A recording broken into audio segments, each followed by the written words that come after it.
Don't understand why you're 40 years old playing this game still. So. Well, I mean, what game do you think you're going to be playing when you're 40?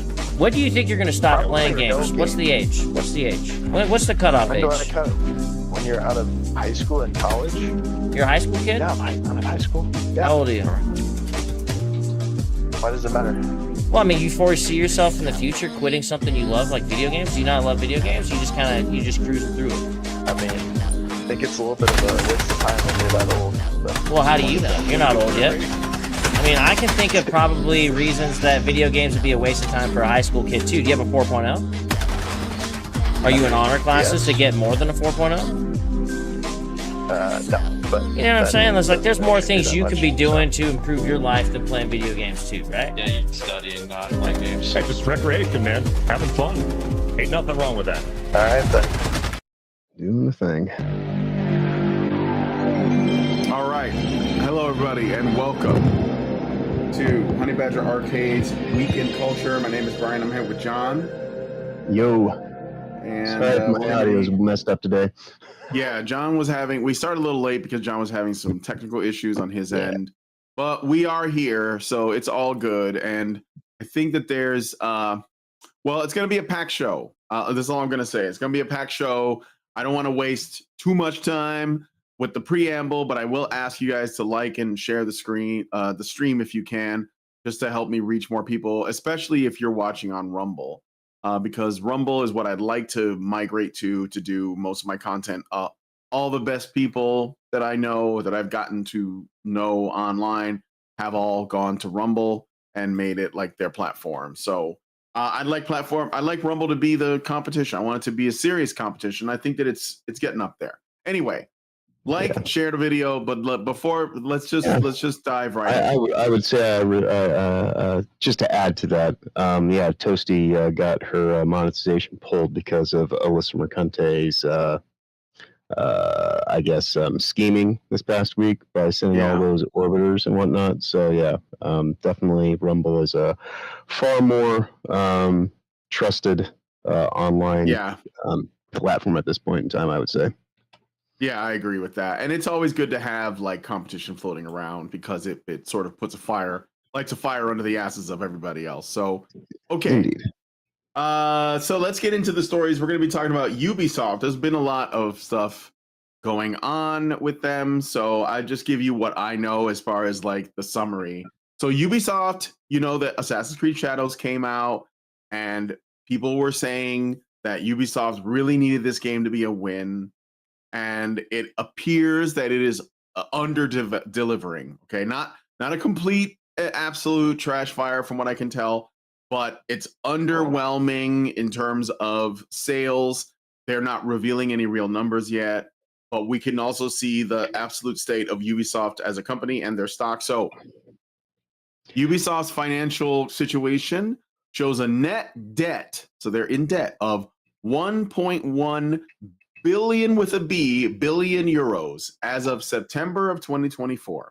The company reported a 51.8% year-on-year decline in net bookings for the third quarter of 2024, with a revisited fiscal 2025 net bookings guidance of 1.95 billion euros, down from 2.232 billion in the previous year.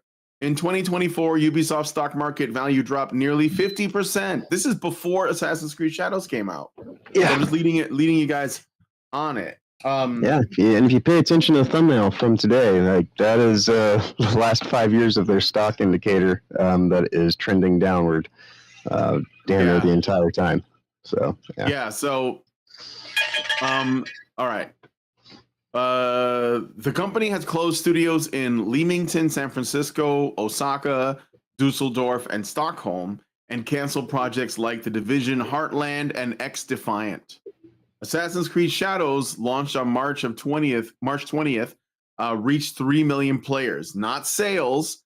So all we know, I think that the highest I think they've reported is 3 or 4 million players, not sales. And when they say players, you know they don't mean sales, because if they sold that many, they would say such and such number of copies sold. Yeah, no, those are engagement dollars. Yeah, there's basically they gave people codes. they packaged it in with video cards, or they offered like people took like the Ubisoft, their sort of like streaming service or whatever it is, their game service. It's and like they- $17 a month if you Yeah, pay so- for it. Yeah, Otherwise, if you you can pay get a for it. free. You can get a free membership for a limited time, or like maybe like $1. I'm not sure if they're one of those companies that actually Right. gives you free trials Yeah. anymore, or if they Yeah. even charge for that.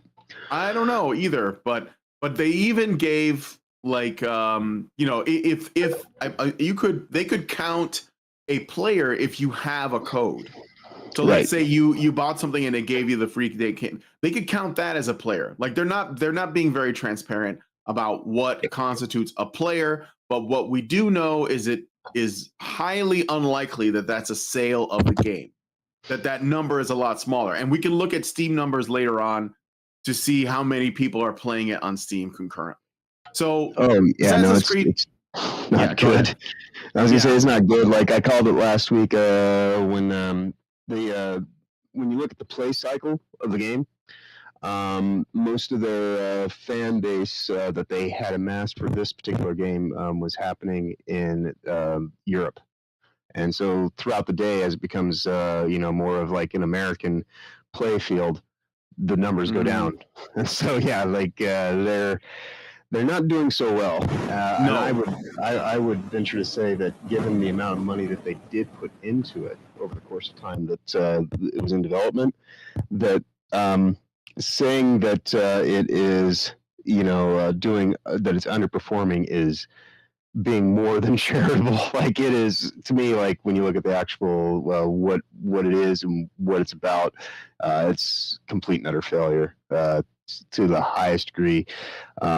I mean, it's as bad as Star Wars, if not worse. This is Yeah. almost Concord level of failure. I think it's worse. I think it's worse than Star Wars Outlaws. Yeah. Because I mean, the game's been yeah. out for just over a week now, and it Well- wasn't even on sale for a week, and they announced this this takeover ostensibly, where they're going to have to license out their own properties through this new hedge fund that's been created by Tencent for them. So Mhm. Mhm. yeah, not good. Yeah, no, not good. So, okay. The Assassin's Creed Shadows, like I said, launched on March 20th, reached 3 million people, according to Ubisoft. This is Ubisoft reporting. So, on March 27th of 2025, Ubisoft announced the creation of a new subsidiary for its top franchises, Assassin's Creed, Far Cry, and Tom Clancy's Rainbow Six, valued at $4 billion or 4 billion euros. Mhm. Tencent invested a 1.16 billion of euros, that is, for a 25% minority stake in this subsidiary, which will be headquartered in France and remain 100% controlled by Ubisoft. The deal, set to close by the end of 2025, includes teams from Ubisoft studios in Montreal, Quebec, Sherbrooke, Saguenay, Barcelona, and Sofia, and grants the subsidiary a perpetual license for the IPs in exchange for royalties to Ubisoft. Tencent, already holding a 9.2% stake in Ubisoft, will have a 5-year lockup on its shares, with Ubisoft retaining majority voting rights for at least 2 years. Ubisoft's shares rose 7.2 to 10.3% after the announcement. And so what does this mean? They're not going to tell you this, but Ubisoft is in serious financial trouble as a developer. And a lot of it boils down to something very simple. They hired people for the wrong reasons, and they made ridiculously stupid decisions about their most prized and loved franchises. And what Tencent is doing is essentially maneuvering themselves to own those IPs eventually, even if they're working slow. And what they've essentially done is they have loaned Ubisoft the money to stay afloat, and as the expectation is they're gonna get their money back and then some. So what is the fate of Ubisoft now? And go ahead, John. I don't know if you want to give any thoughts on that. Yeah, at this point in time, Ubisoft is just a shell.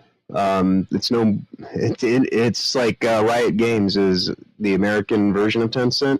This is now going to be the French version of Tencent. They're gesticulating puppet, and Tencent is going to have more than more control at this point in time, other than at the surface level, than any other entity that's involved in it. I mean, the fact that Ubisoft is now going to have to license their properties, they may have the perpetual license and have the inside track on it, but it doesn't really take too much imagination to think that if they have another 5 years like this past 5 years, that Ubisoft is going to be completely out of the picture, and Tencent will have fully amassed the properties, because it's already at this point in time, between the direct Ubisoft involvement and this, they have a 35% stake in the company, roughly. So they now have a third of it. The Gilmos are basically just doing all they can to hold on to their positions of power and act as though they are still, in charge of the system, but they're just employees now. It's kind of like how, to a lesser degree, obviously, WWE is not a private company anymore. It's a subsidiary of TKO. It's owned by Ari. God, I can't say his last name right now. The dude from the Entourage is based around, and what? Dude from UFC. So it's just one of those things where this is just more appropriation of larger corporations gobbling up smaller corporations, and it's more hegemony, and it's it's a slow wreck that's taking place rather than a big fire and a complete and utter just explosion. So they've basically slowed the decay, but Ubisoft is a dead organization at this point in time. They're a zombie company. Yeah, and here's the leaked email that went out. It was sort of like a thing that the employees at Ubisoft are panicking because they're afraid of layoffs coming. And look, again, this goes back to what I said before. I don't think it's cool when people lose their job, but if you are bad at your job, you deserve to lose your job. Like the people losing their jobs, some of them are probably just really trying to make it work. They just wanted to make a good game. But there are enough people involved at Ubisoft and definitely lots of other AAA companies everywhere that they were going to do damage to the brand, and it was going to cause people to lose money, and inevitably they're going to have to trim the fat. They're going to have to cut back, right? So employees at Ubisoft are now panicking about their jobs, but I'm sorry, but we tried to warn you. Like when we said you can't put this crap in your game, people don't want that. And it was obvious that they rejected it, and you alienated at least half of the entire country of your customers, right? With your politics. So you made bad decisions. So anyway, hello everyone. This is the email I'm reading it right now. I'm pleased to share an important announcement that will mark a milestone in Ubisoft's history. Following a process to review different strategic options for Ubisoft Future, there's a lot of corpo talk in this, so hopefully you guys can cut through the bullshit. We have just signed an exceptional agreement with one of our trusted shareholders, Tencent, with whom we have a solid relationship. Their 1.6 billion investment will benefit all of Ubisoft. We will be able to firmly take back control of our future and renew with the serenity now to create the best games.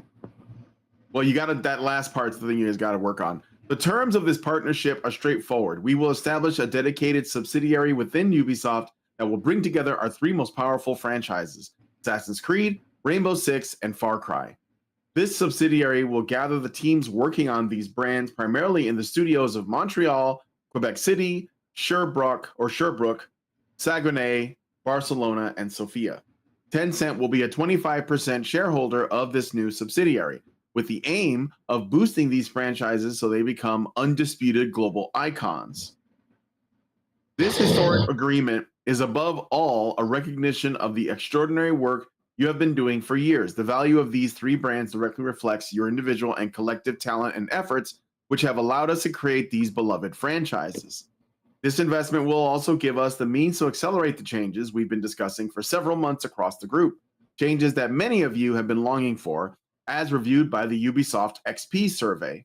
These changes are in line with the initiatives that Marie-Sophie has been sharing recently, Marie-Sophie, which aim to put the creation of unique games and player satisfaction back at the heart of our daily work. This is what will enable us to return to a higher level of profitability. This announcement comes at a pivotal time. After the very positive reception of Assassin's Creed Shadows and the excitement sparked by the announcement of Rainbow Six Siege X, of which we can be very proud. I want to express my deepest gratitude for your resilience, tenacity, courage, and creativity. All the qualities that make Ubisoft a truly unique company and that helped us overcome a challenging period over the last few years. The coming months will be dedicated to shaping our next chapter. Of course, this new step in our transformation will raise many questions, including on an individual level. We are committed to keeping you regularly informed, answering your questions, and providing visibility on the next steps. I hope you can join the global live stream that will be held tomorrow at 3:30 p.m. At CET. I'm not really sure if that's Central Time, during which I will share a few words with you. You'll receive an invitation shortly. See you tomorrow, and thank you again, Yves. So I think that there's another aspect to this as well. If they can get like the stockholders to believe that actually everything is fine and our company's not sinking and our sales are good, hence their report of the number of players on Assassin's Creed Shadows as opposed to the number of purchases, then they're hoping that it will raise their stock. So they're doing as much damage control as possible, but they are now essentially in Tencent's pocket. Yeah, and exposure dollars and engagement bucks is what this all is. Yeah. I mean, Hello, they sound Kiri, like, Neko. They sound like they sound like a gambling addict who's just gone in on a deal with a loan shark. You know, That's exactly what it is. Yeah, 10 cents the loan shark. And look, I mean, I don't think it's a good situation, but like Western developers put themselves in this position. If they were focused on making good games, China wouldn't be able to buy anything.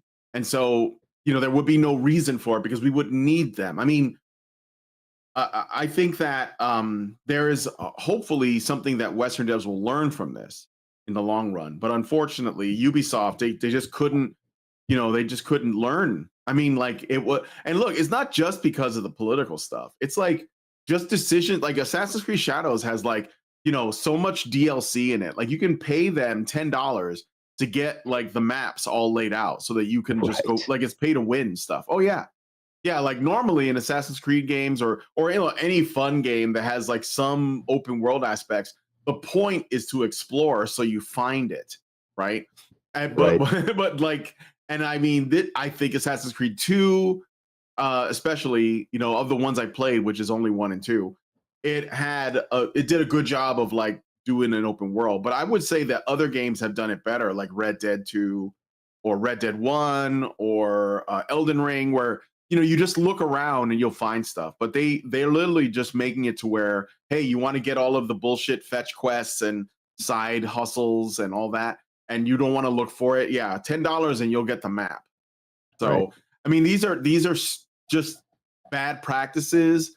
They're not even practical. I think people are aware of this, and I think that's why Assassin's Creed Shadows, the only people who can like defend it are, like essentially like the wokies who don't want to, like the woke activists, the lib shits that don't want to take the L and they want to just cope and seethe about like how much of a failure the game is. Or you have like the culture junkies that are just like, I want the new Assassin's Creed. I don't care. I want the new one. And they'll be like, well, it has all this bullshit in it. It's basically a reskinned, version of like the old one or whatever. No, I don't care. I want the new product. I want the product. But that's not enough. That's not enough because the game is underperforming.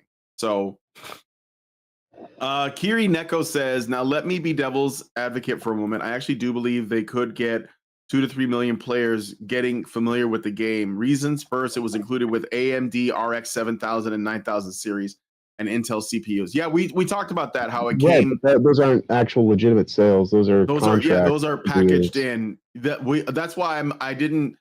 He also says second Ubisoft Plus. Yeah, I know. Well, we talked about Right, that but a little bit again, earlier. yeah. You missed it because you came a little bit late, Yeah. Kiri Neko. But Yeah. we did mention all that, and what we're saying The is the number of valuation of players. those deals isn't enough. Number of players are not sales. Like that's Right. different. And Right. again, even if all of those were sales, it would still underperform because they would have to sell 7 million copies. Easily. I'm betting. Yeah. Easily. In order to make up, just to break even with all the marketing and everything. And they have only doubled down on the credits for the marketing. game at the end of the game take over 2 hours. Yeah. For the credits. Shit. I mean, that's how many people have been employed in the making of this thing. This is hundreds of millions of dollars. Mhm. Hundreds of millions. And so, they need to be selling bare minimum would be 7 million. And that's if they want to like get a sandwich. Like this is the furthest thing from profitable that they can be. And saying that, engagements through Ubisoft Play or through, different forms of contract deals with, NVIDIA and the like, that is not actual sound business. That is spin. Like there's a huge difference between profit-based motives where you actually have to have customer involvement and revenue scheming. And what they're doing is revenue scheming, where they're saying words like engagements. They're saying words like players counted and how they go about defining that kind of stuff. This is all, you're getting lied to. Like they're pissing on your leg and calling it rain. Primarily, they're lying to us, but they're also lying to their right. They're lying to themselves. They're lying to the shareholders. They're lying, And the only people they aren't lying to are the stakeholders, because the stakeholders now are the ones that are propping it up. Because they're the only ones who seek to gain anything in this situation. If you are a low-level shareholder, just an individual who has stock in Ubisoft, and you put money in there 5 years ago, you have gone from $80 a share down to $12 a share now. So there's no way that you can spin this that actually is positive unless you actually take the time to just omit legitimate facts and only just go by what their accounting is. So, I mean, I understand you're playing devil's advocate. Maybe you're looking at this from the much broader standpoint of all the facts being considered.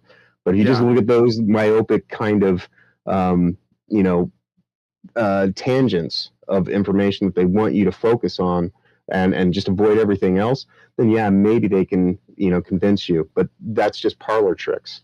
This is not even good magic. This is just, the most baseline kind of like, I'm doing a card trick. Don't look, please don't do any further investigation into how like this whole thing works, because you'll see right through it. And I'm this is a matchstick, man. This is not anything that is going to, like, I don't understand if this is where you're operating from, how there's going to be a return to form, as they like to use that stupid phrase, and actually get a business back to profitability without a mass layoff, and not just of the developers, but of the actual control structure. And the control structure is the main thing that's looking at keeping itself in place. Everyone else is expendable. It's not those people necessarily that caused this problem. The rot is in the Gilmo family. They need to go. They need to be out.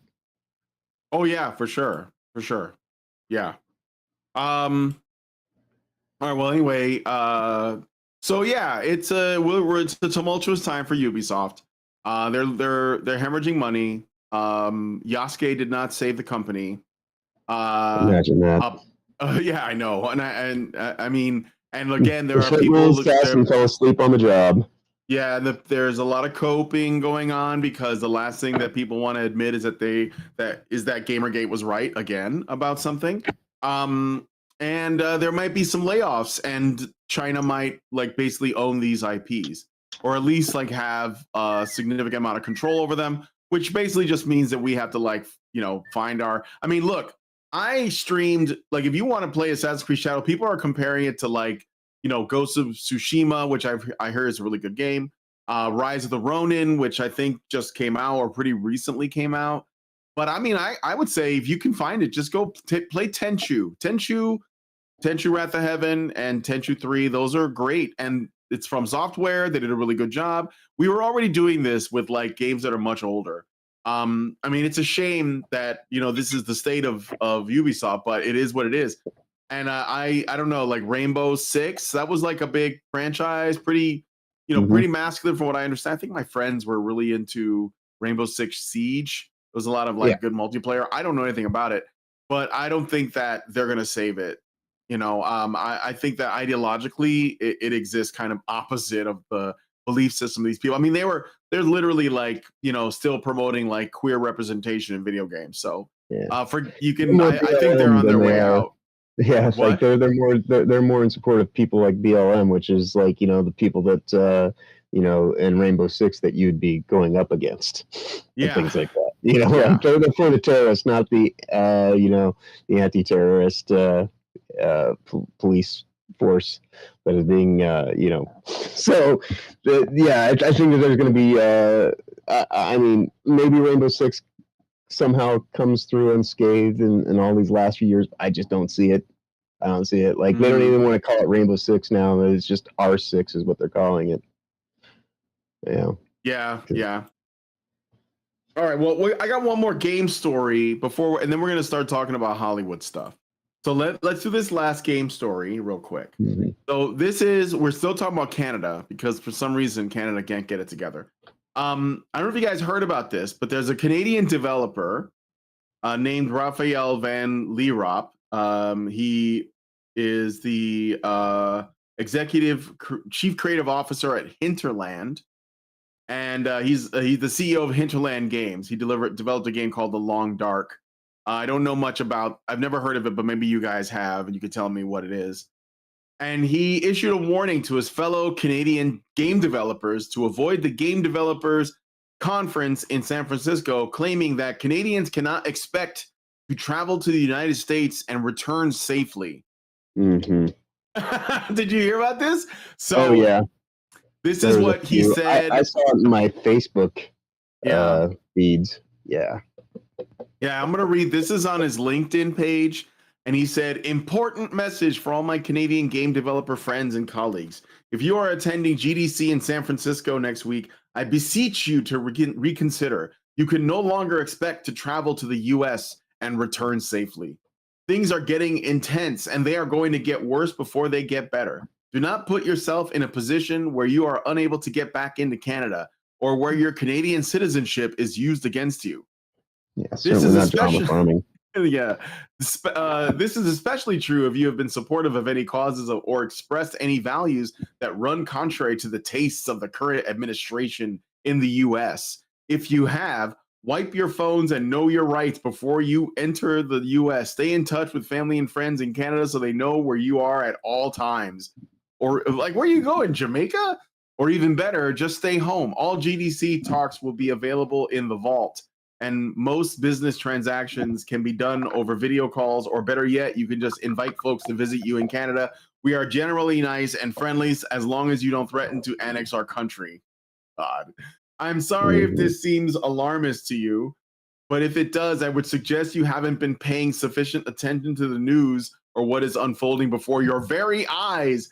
Please be careful.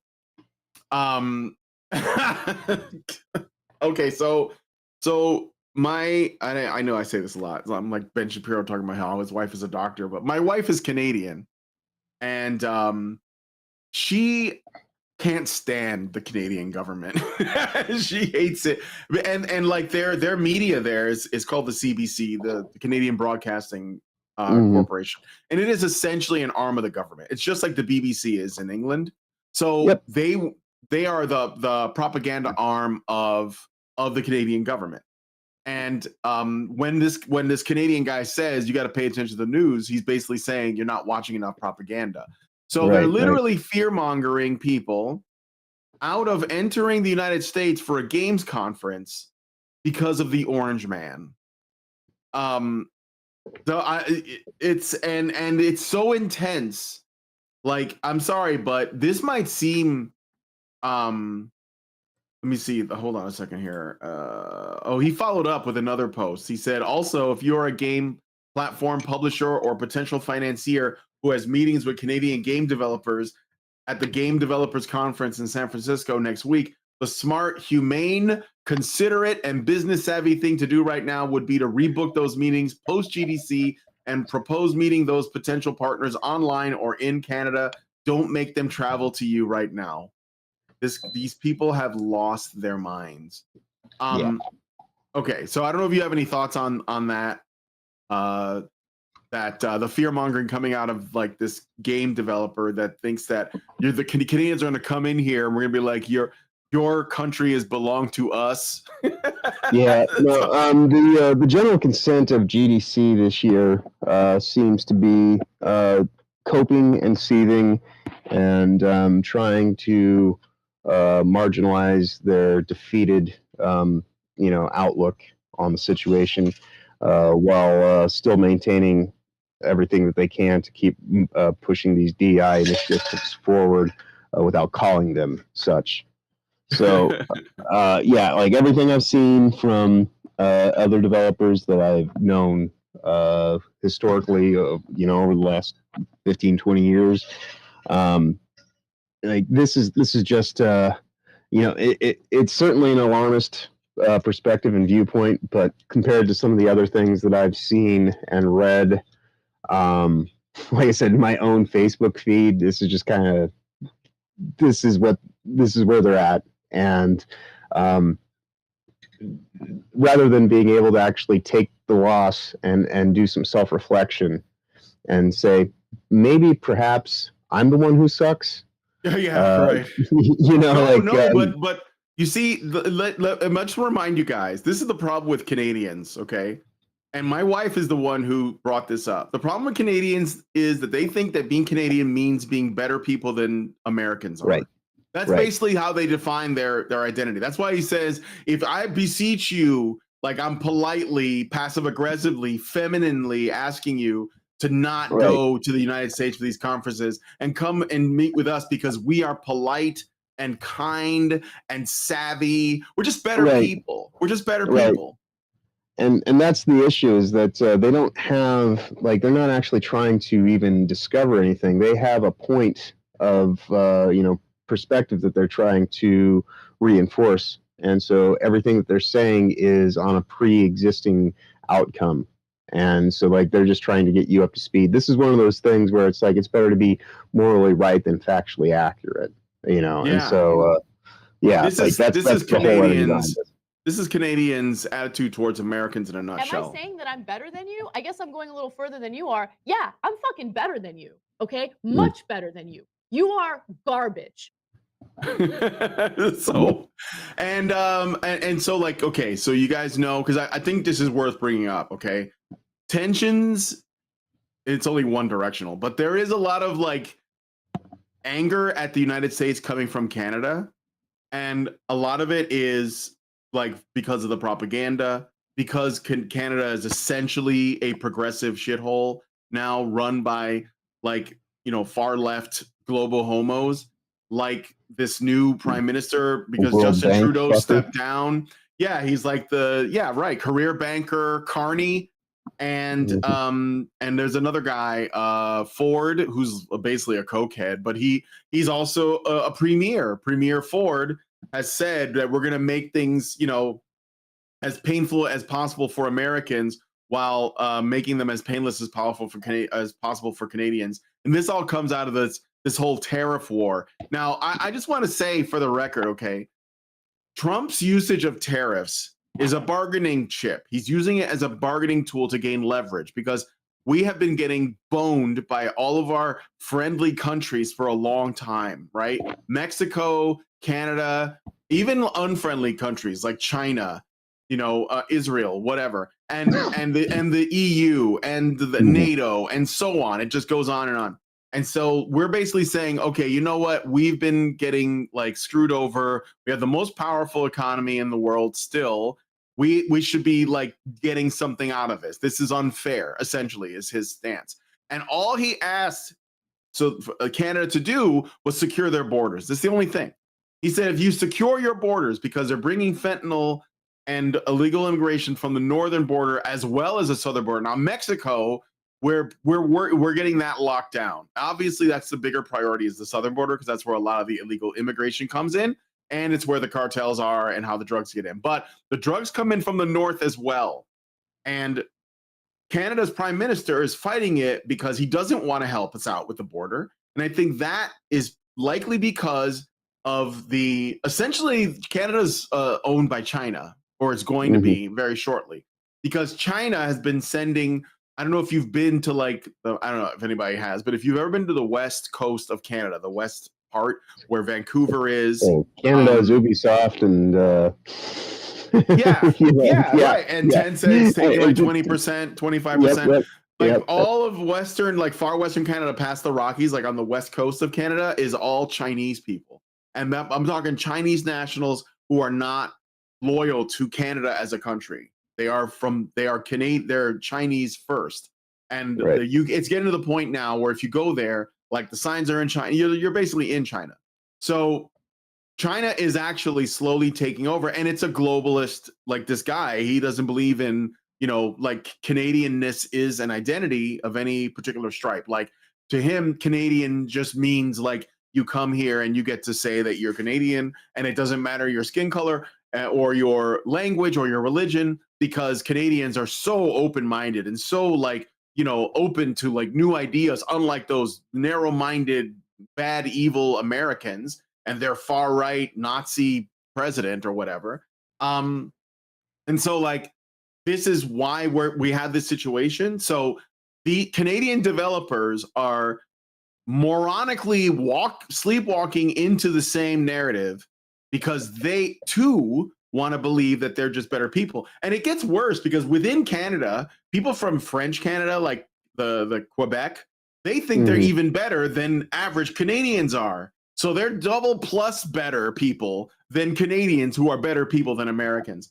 And that's kind of like the root of where all of this comes from, because if you don't have a sense of pride or a sense of identity even, then you will basically just bend over for anyone who has more of that than you, and the Chinese do. So they're going to do that. And of course they can't have an issue with that because that would be racist or something, but they can do that with Americans. So I guess what I'm saying is that this fear mongering going out in the developer space is like a symptom of this deeper problem that Canada has in terms of its identity and its relationship to the United States. And by the way, they're not going to do any harm to us. Like the US has all of the cards. You have no cards. You have no cards, no cards. We have the cards. You don't have the cards. That's just a fact. And so they're going to have to play ball, or they're not, because they need us more than we need them. It's basically what it comes down to. And, not to be cruel, but that's just the reality. So anyway, I don't know if you wanted to say anything about that. Well, no, like you said, it's pretty much, very similar to the whole Ubisoft getting undermined by Tencent thing. Like they're being loan sharked and they're being directed. Yeah. They've lost their sovereignty, but they haven't lost their bluster. Like they want to assume things are just seen at the surface level. That's that whole idea about we have this Canadian pride and perspective, and we they identify as better, And yeah, so, you know what else is funny too is that this conference is in San Francisco. So these Canadians are basically saying that San Francisco is not woke enough for them. Right. San Francisco, California. Are you fucking kidding me? Okay, I'm sorry. No, it's all right. I mean, this is purely just a more rhetorical spin and just kind of, something that seems far too common these days for whatever reason. People think that being a victim is somehow being, victorious. Yeah. And, and so they go out headlong looking for where their victim status lies, and it's like, well, because I'm a victim, I should be I should be lauded with praise because I'm so stunning and brave to, just keep shining through it all. And it's like, yeah, no, that's not really the thing that's happening here. But if it makes you feel better to be deluded and gas and try to gaslight yourself along with the world around you, well, clearly, like, nobody's going to be able to actually speak any kind of reasonable sense to you. So it's just kind of like, at a certain point in time, it just becomes like so much hot air that, just it blows, and there's no reason to even really pay attention to it, because it's not like you can't trust them. You can just trust them to be who they are, kind of situation. Yeah, sure. Yeah. So yeah, it's just par for the course, unfortunately. But yeah, it's handy to know. So like, but ultimately, what we're learning is who to avoid, and who to be suspicious of. I'm sorry, but I'm suspicious of Canadians. My wife's more suspicious of Canadians than I am, and she is Canadian. But yeah, because like, that movie. Have you ever seen the movie Canadian Bacon? Yeah, like John Candy. And, been a long time. Like we thought it was such a ridiculous thing that Canada would go to war with America. I'm not saying that's going to happen, but if China consumes enough of Canada, we will effectively have to defend ourselves from Canada because I think it's being consumed by China. This is basically the plot of Fallout. Yeah, I was going to say, I think that's the plot of Fallout. Well, we better get on that, that Liberty Prime Mecca, because get on that. But all right, anyway, let us know what you guys think about that story in the comments. What do you think about, like, this guy panicking about game developers from Canada going to America and being, I guess, thrown in cages and fed to the lions, forced to fight in the gladiatorial arena, whatever it is they imagine it might be? And what do you guys think about the absolute state of Ubisoft in general? Let me know in the comments. I blame Canada, though. All right, so let's go on to the next story. So this guy here, I thought this was really interesting. So this gentleman is named Tim Clementi, and he is a former FBI counterterrorism expert that became a Hollywood writer and actor. And he is retiring now, I think, and but he has over 15 years experience in the FBI, working as a special agent and SWAT team member across Europe, the Middle East, and Africa. So I'm telling you that this background is relevant because he has appeared on an interview, and he claims that Hollywood manipulates American culture by leveraging its storytelling power to shape societal values and perceptions. Now, I know we know this. This is like, we know that's, but I'm driving it home that now it's coming from the people who are doing it. They're putting it out there. So, like, I've been saying that stories are very important, that we as human beings, we need stories.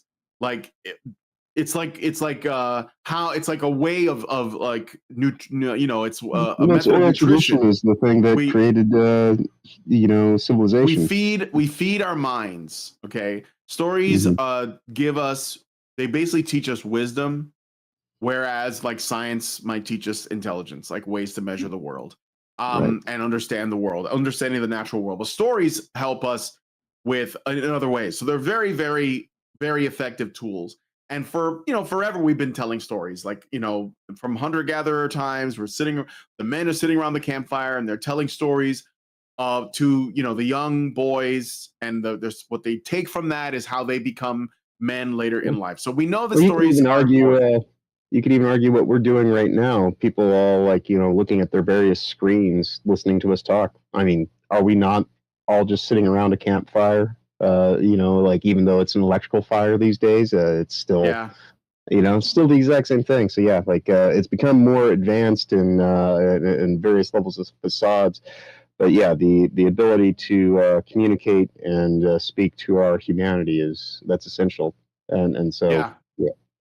So the world is a big place with lots of stuff happening in it, and we usually base our stories on something from lived, like either a universal lived experience of human beings, or something historical, or something like enchanted or mythological, but all of them are usually tied to the human experience in some way. Those are the best stories. Stories that don't pull from a universal human experience tend to do poorly because they don't appeal or they don't relate to as many people, right? So because the world has so much happening on it, when you tell a story, you have to decide on where to focus. So it's like that's like why we, focus with cameras, because you want to talk about something more specific. You can't just grab anything and put it in a story. You have to like have a thread, and it has to have all of the elements of a story in order for it to work. So why I'm saying that is because when Hollywood or when the film industry, the entertainment industry, when it tells a story, it's deciding where the focus should be. What is it focusing on? And that is what you're supposed to pay attention to.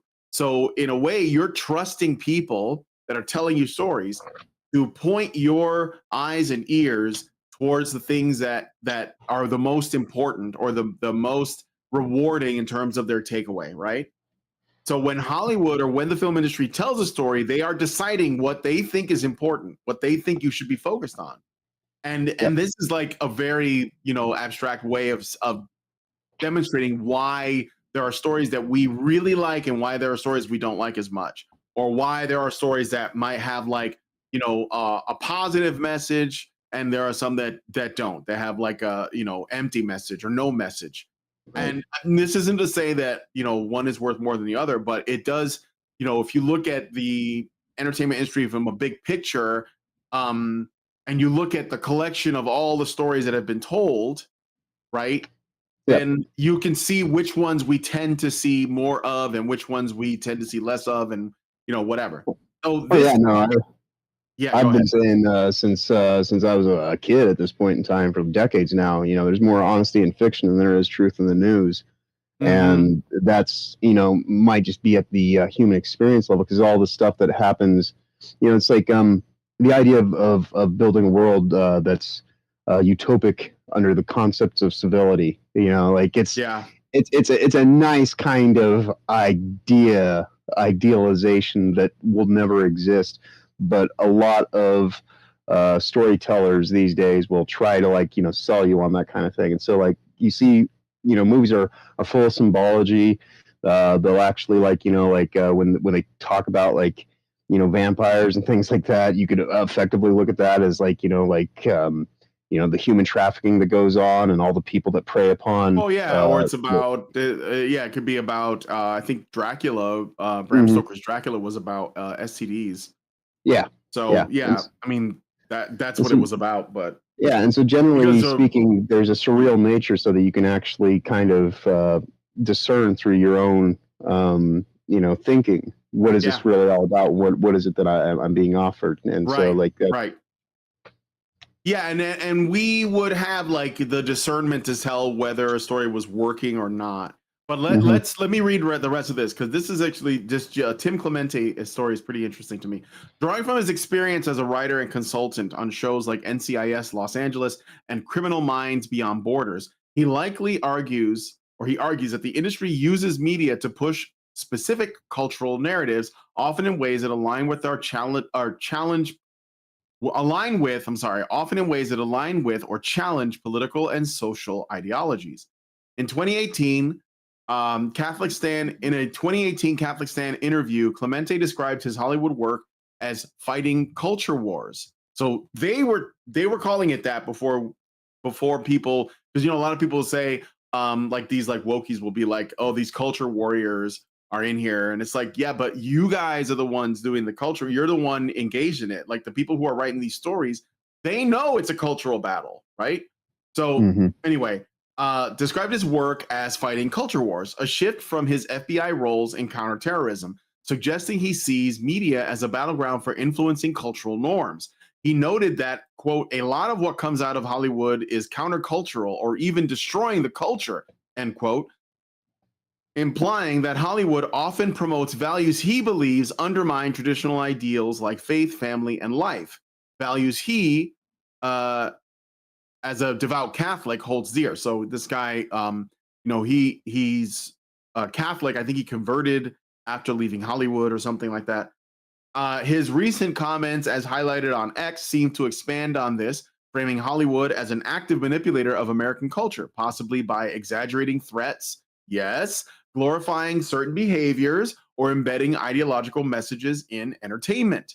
So, like the women who are always going on about how they think for themselves are really literally not thinking for themselves. They're following what Hollywood is telling them they should be doing. This is why you get the girl boss narrative and everything, and how women respond to that. And if you well, let me finish what I wrote down first. It's almost over, and then I'll get back to that. Clemente's perspective is informed by his role at XG Productions, a company he co-founded with his brother Jim to bring authenticity to crime dramas while educating the public. His work on shows depicting law enforcement and terrorism, like America's Most Wanted, which he rebooted in 2021, suggests he might be pointing to how such portrayals shape public views on security, justice, or social issues. For example, in a 2021 America's First Freedom article, he discussed Hollywood's shift away from using real firearms on set, hinting at a broader trend of prioritizing ideology over authenticity, which he and others with real-world expertise find concerning. Or maybe it has something to do with Alec Baldwin killing someone on set. This could tie into his manipulation claim, suggesting Hollywood sacrifices realism to push narratives that align with its often liberal-leaning bias, as noted in broader critiques like a 2025 Los Angeles Times piece on Hollywood's alignment with the Democratic Party.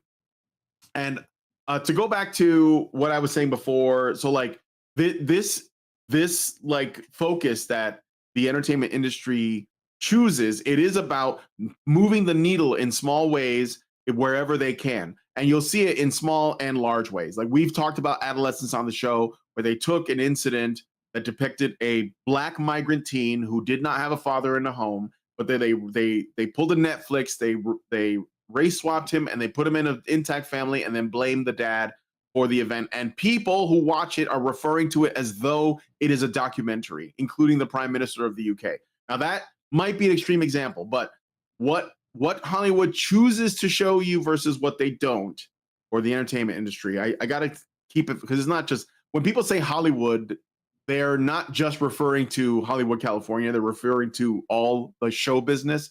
But I keep saying Hollywood on accident, but just think of it as show business, period. Yeah, but what they choose to show you is on purpose. And I think that some groups, like women, are more susceptible to propaganda than men. It's just what the data bears out. Women are more susceptible to propaganda because they tend to trust authorities more, and they see their entertainment as a kind of authority on what is socially acceptable, so they act on that, and you will see it. And of course, they also influence each other.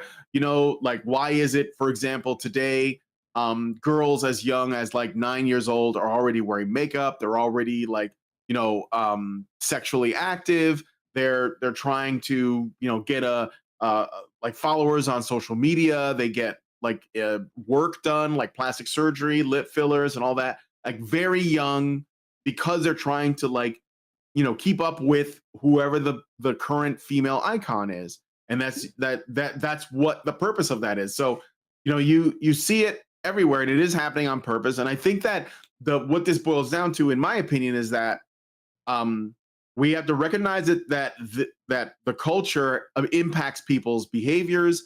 It impacts what they, you know, what their values are. It can have an effect on, and not just, you know, politics, because a lot of people say politics is downstream from culture, which is true, but it's more than that, right? But like, yeah, like what is it when, you know, you watch a movie and there's like you know, like, it's getting to the point now where if you see a film and there's like a Black guy in it, that you know that he's going to experience some racism. Like, you just know it's going to happen, and it does.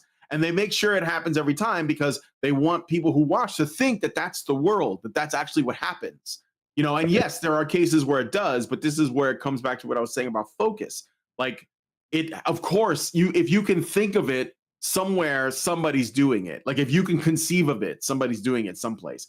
But that doesn't mean that it is a trend or it is a common occurrence. You know, and what is more likely is that, you know, Blacks are violent to other Blacks. That is the most, and it's not just because of proximity.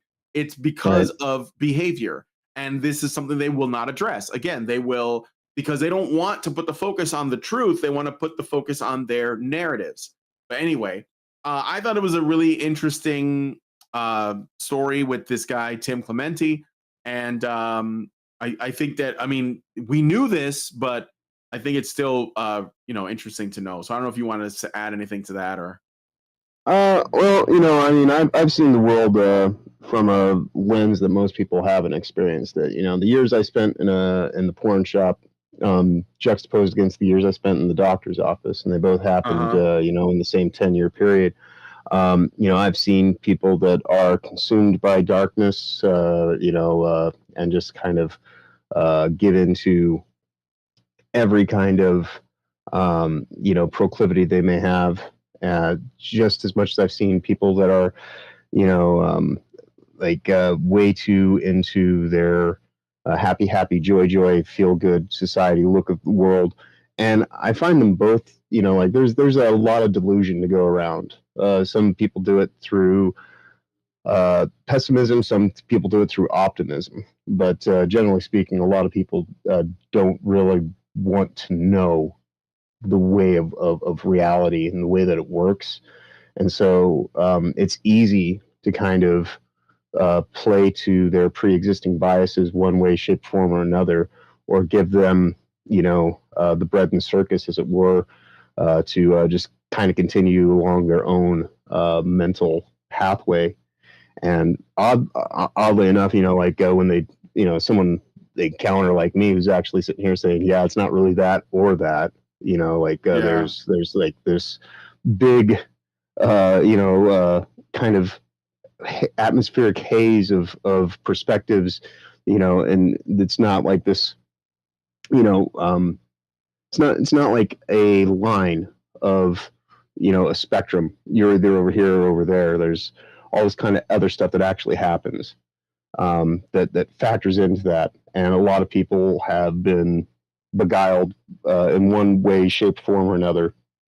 Mm-hmm. And when you actually just try to do what you can to break people's thought paradigms and things like that, they tend to just kind of say, they'll downplay you almost immediately. Yeah. And, and just try to do everything they can to undermine having to deal with you as any kind of person of legitimacy to actually, not have their snow globe shaken, as it were, and so it is interesting to see somebody actually talking about this, but that's kind of the state of reality that we're in, though, is when you can even openly talk about this, and the people who need to, listen to it the most are the ones who aren't even going to hear it out, and and they will just find reasons to just kind of put it on you as to why it isn't anything that is of any validity or anything like that. I mean, it's just to to live in 2025, and actually take it for what it is rather than what it's presented to be, is not necessarily an easy thing for most people, because the corruption goes throughout the system in a wide variety of ways at this point in time. And so, when you go and try to just point out to people that, like, the human experience itself, like, what are you doing for yourself and for your immediate kind of situation, is almost far more important to focus on than some of these wider kind of viewpoints that they're trying to project into reality and get people to buy into. Because the more that you go along with those big ideas and those paradigms of thought, the less that you can actually be actively involved in your own, in your own pathway of moving forward and actually being able to do it with discernment and things like that. So, but it definitely is a valid thing to bring into the discussion. But like I say, I think unfortunately the people who would benefit the most from it, right, are going to be the ones who are even going to take the time to look into it. Unfortunately, but I think it'll help you guys, to discern. I've been doing this for a long time, and often when I do responses to various thought pieces, opinion pieces, and they essentially always are structured the same way. They are looking at something that is a product of fiction, like a book they read, a show they watched, or a movie or something like that. And then they use that experience, that fiction, to say something or make a claim about reality. And they do it in very small steps. And it's especially common with feminists. If you look at, everything that they build all of their theories on ultimately is from something fictional. And then they use that to make a claim about reality. And the reason is because the fiction makes them feel a certain way. And then they just say, well, this must be true, right? And it justifies things like bigotry against the right groups and hatred against certain groups if you paint it a certain way. So, but another thing they do is they normalize things and they do it slowly. So, like as an example, there was this show in the 90s. I think it was in the 90s. It was called Melrose Place. And it was essentially like, so there was this show before that called Beverly Hills 90210. Very popular show. It was basically like a teen drama or like a teen soap opera that would come on like prime time, like later in the day. And it was a big hit. I didn't watch it, but like it was, obviously because it is ultimately a soap opera with lots of love triangles and things like that. It was very popular with girls, teenage girls. Now, before that, most soap operas were on like during the day, while the wife was at home or the mother is at home with the kids, and she'd have something to do, and it occupied her spare time. Okay. But they were generally like adults that were married already. And even though I still think that soap operas also kind of like move the needle on things like, infidelity and stuff like that, that may have had an effect. I'm not sure. It just seems like for whatever reason, soap operas are very popular with women who like to, sort of like understand what's going on in behind closed doors and the, essentially in the relationships of strangers. And that's kind of weird, but that it is what it is. I think it's like, it's just women like the social dynamics at play. And that's something you can exploit. Men tend to like the physical dynamics, which is why they like action movies and sports and stuff like that. But anyway, so there was a show 90210, and it captured a teenage audience of mostly women. And then as that audience got older, the show continued to exist, but the showrunners realized, and it was like the I think actually I can't remember her name, but like her father he owned the company, and she was an actress that was on, I think she was on 90210. Yeah, Tori Spelling. Tori Spelling, thank you. Aaron Spelling was the guy, yeah, and Tori Spelling was his daughter. Anyway, they made another show for adults called Melrose Place, and the show was very popular as well. Heather Locklear, and I don't remember who else was on there. But what I'm getting at is that over time, Melrose Place started to like push the envelope a little bit. And I remember, and I'll never forget this because it was such a big deal at the time. There was this, they were leading up to this episode that was going to have what they're saying, what they claimed was, and I mean, maybe it's true, I don't know, I think it was the very first like same-sex kiss or gay kiss on television. And they made a huge deal out of it. It was like this big marketing thing, like, you got to see this, whatever. And I mean, even like my sister got swept up in it and she wanted to watch it. And I was sitting there with her, and there was this male character. I don't know his name, but it turned out he was gay, and he like leaned in to kiss this guy, and they didn't show it. They like it would actually they still didn't do it, but they implied it heavily enough to where everyone knows it happened, right? So you see him lean in, and then he leans back out. And that was it. That was the moment. And it seems like when you look back on it now, that seemed like so tame. Like, why was this a big deal? But it really was for the time. And all of it was, and I'm going back to the 90s because I'm pointing out that there are this is how small the steps are. So you go from, like normalizing one thing, and then you normalize the next thing, and then you move it a little bit more. And again, I'm not saying that media like this can't exist. This is not an ought. I'm simply telling you, this is how it works. This is how they normalize stuff. And that was like step one.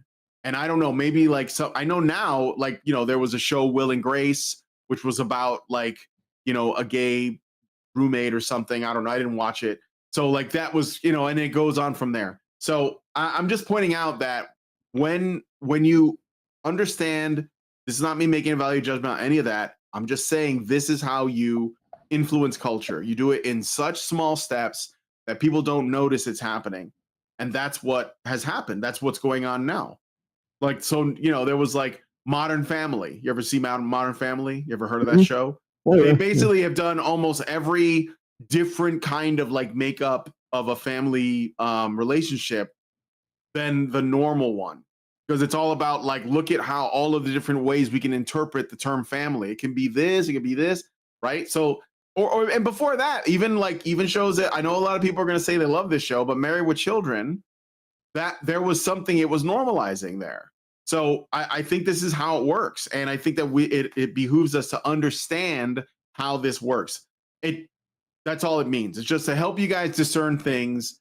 I'm sure that the people watching this don't need me to tell them. You guys are pretty good at your pattern recognition, but just don't reject it, because that's the thing that they do too.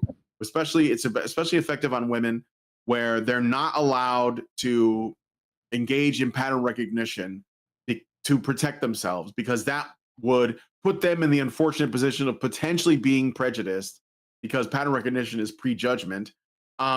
And they don't, that's like the worst thing you can be as a woman. So, or as anybody, right? Like that's like the greatest sin, is to have a prejudice or an opinion on something that doesn't immediately support whatever the cause of the day is. So, Right. Okay. Zarag said Three's Company introduced the idea that Jack Tripper, played by John Ritter, was gay. It was why he was allowed by the landlord to share an apartment with two women. Yes, and they never said gay, I don't think. I remember that it was like this, because again, this is from the 70s. So this is what I'm saying. This is how slow it moves, right? So, okay. But anyway, thank you, Zarag, for the comment.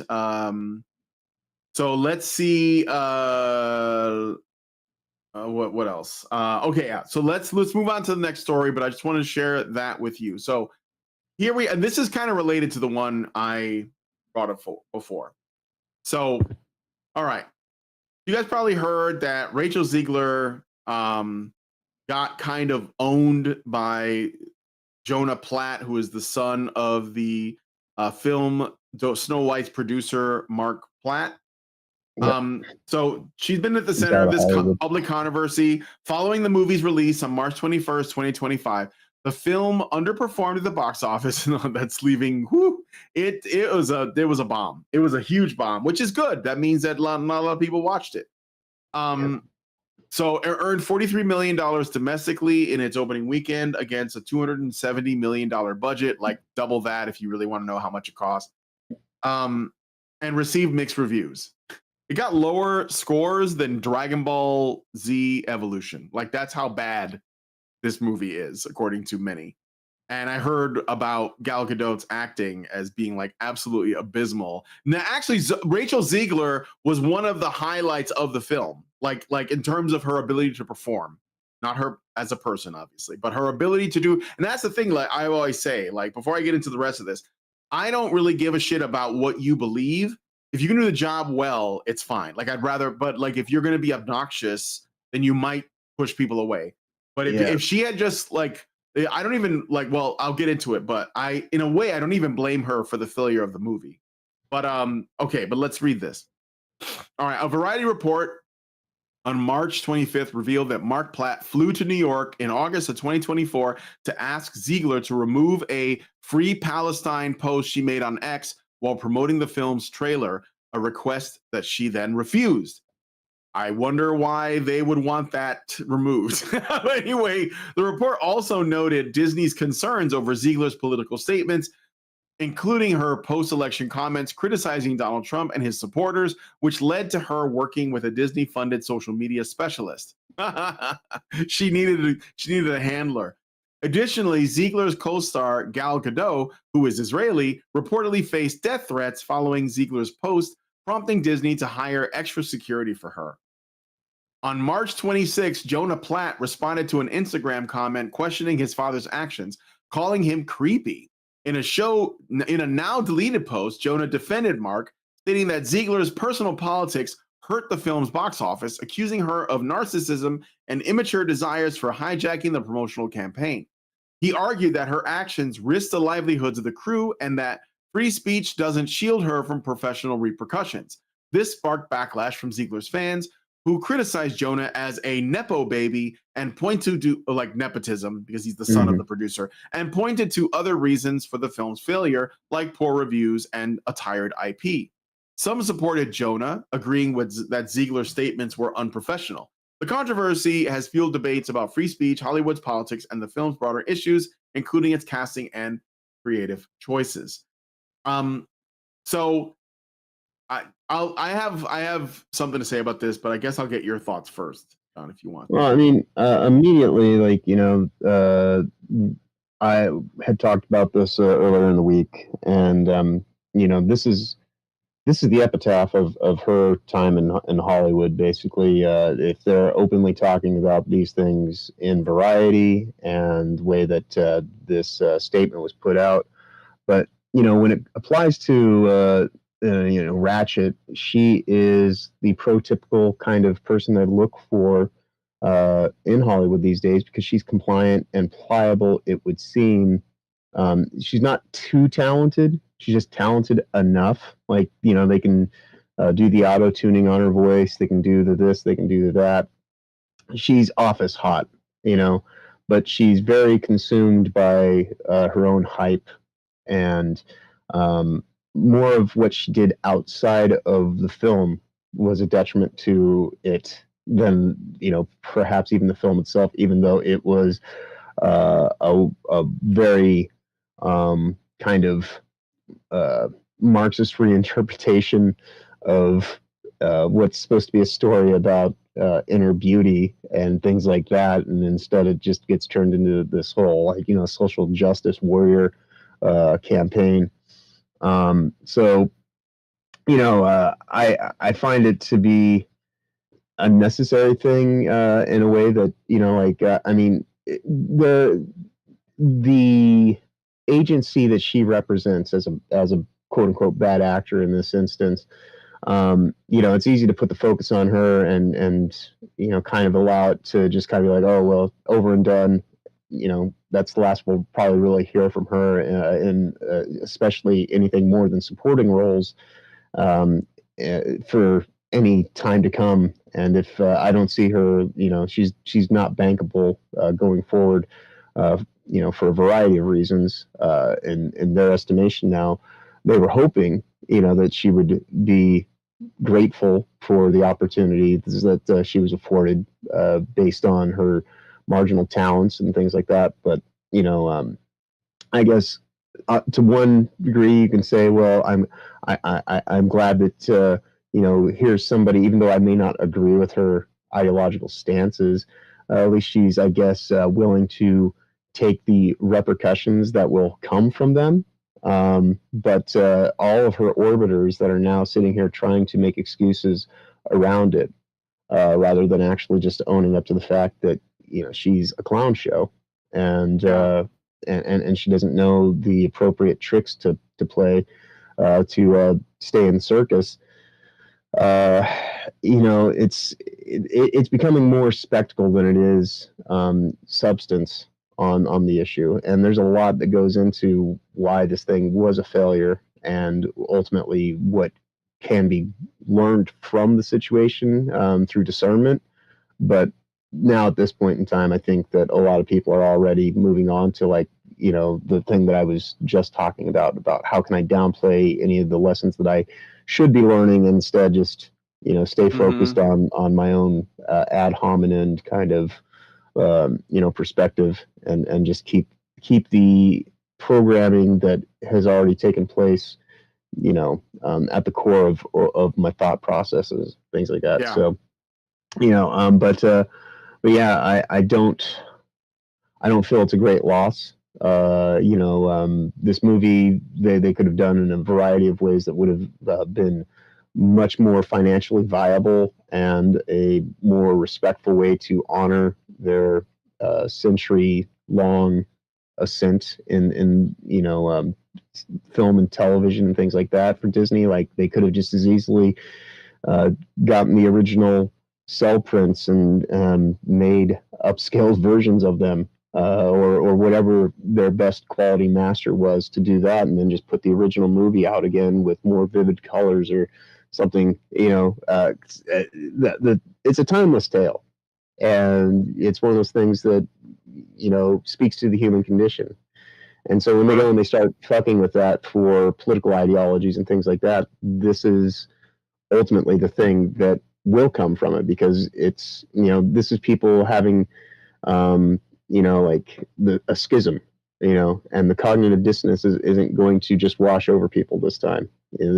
Some things are a little bit beyond even their control, and this would be one of them, trying to make the story of Snow White about social justice warrior Seattle baristas and all this kind of fuckery, and and then trying to overcorrect once they realize that they've gone a bit too far. Like they're just skidding all over the road. It's reckless, and and it was bound. This is about the best possible outcome that could come from it, to be quite honest. At least from my perspective on it. Yeah. So I'm gonna make a bit of a tepid defense of Rachel Ziegler. I think that the producer's son, Jonah Platt, and everybody at Disney is throwing her under the bus and blaming her for an objectively bad movie. Like, they could have cast anybody in this role and it would have been shit. In fact, I from what I've seen, like I said, one thing that we know about Rachel Ziegler, like her or hate her, is that she can sing.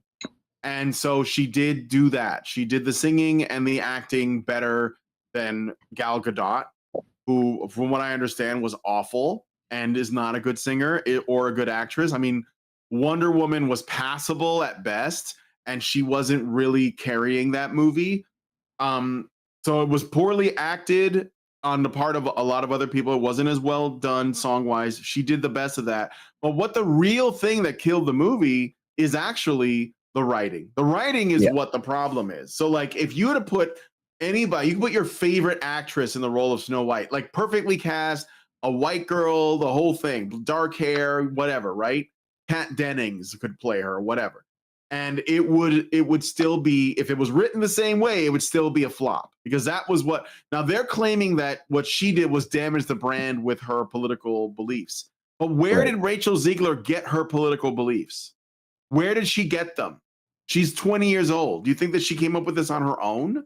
No. So, like, Hollywood create, like the previous story I just talked about, where Hollywood moves the needle on certain, values that they hold. Okay. Yep. And they push it, like they start slow and then it like speeds up as more and more is normalized, the faster they can move in terms of pushing stuff. And we have seen like leaked Zoom calls where there are people that work at Disney saying, I'm going to spend all of my time injecting as much queerness as possible, okay? And as much of this woke shit. And when you look at the Disney's track record recently, like not just Snow White, but the Acolyte, everything they've done with Star Wars. This country.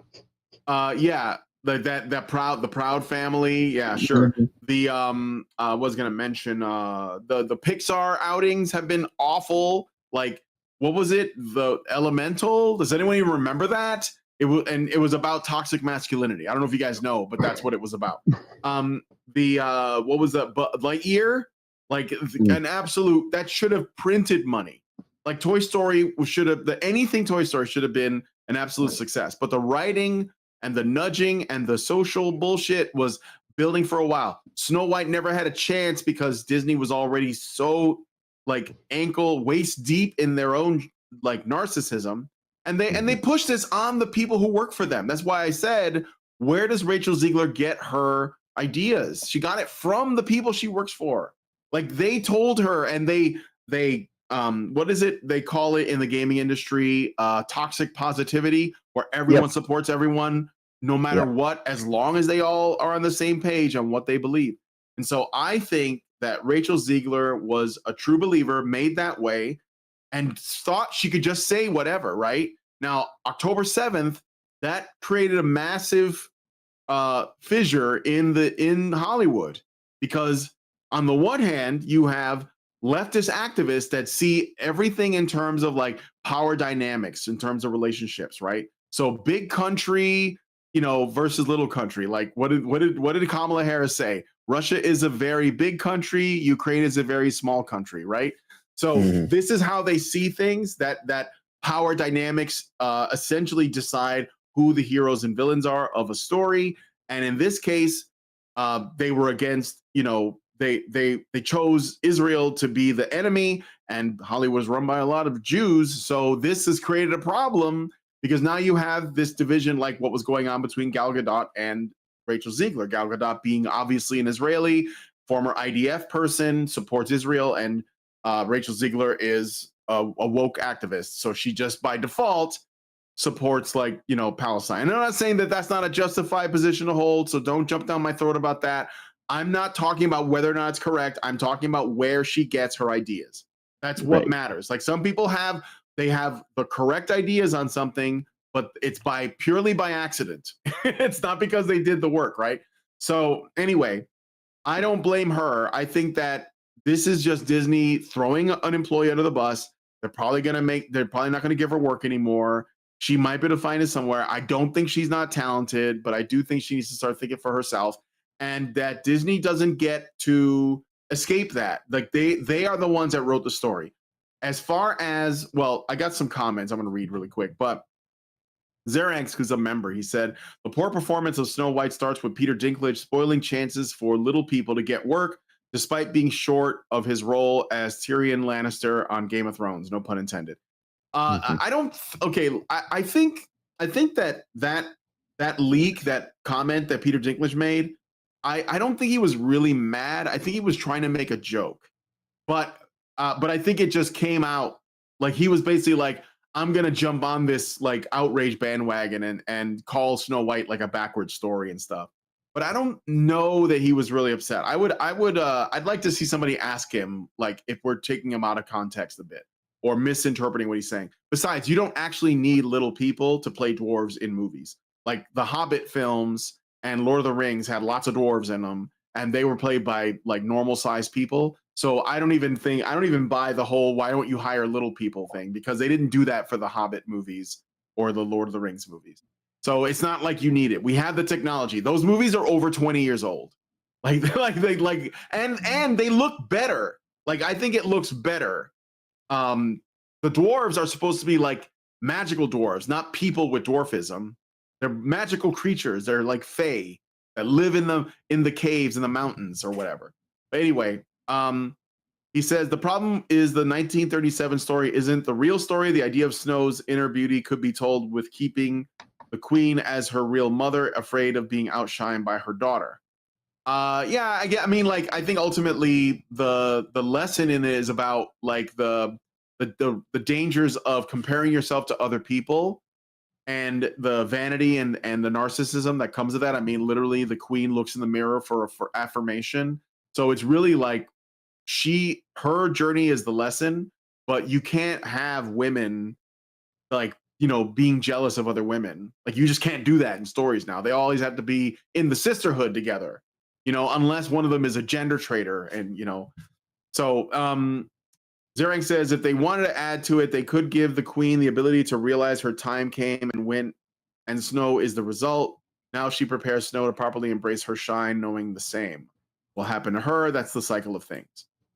Anyway, so I basically put this at the feet of the writers ultimately, and I think that them trying to blame Rachel Ziegler's behavior is a cop-out, and that they should own it, because even if she never said anything on social media, the movie would have been what it was. And I'm actually grateful that she said something, because then people knew what was coming. If she didn't, it would have been a Barbie situation where the movie would have came out, it would have made a shit ton of money the first weekend, and then the second weekend would have dropped off because people would have said, don't watch it because they changed all these things. And I guarantee you the dwarves, by the way, the nightmare, like uncanny valley dwarves, they were added in at the last minute, and it was going to be, instead of dwarves, it was going to be like these, like, you know, communist revolutionaries that they call them forest creatures, but they're not. They're communist revolutionaries trying to overthrow the fascist government, run by the Queen Trump.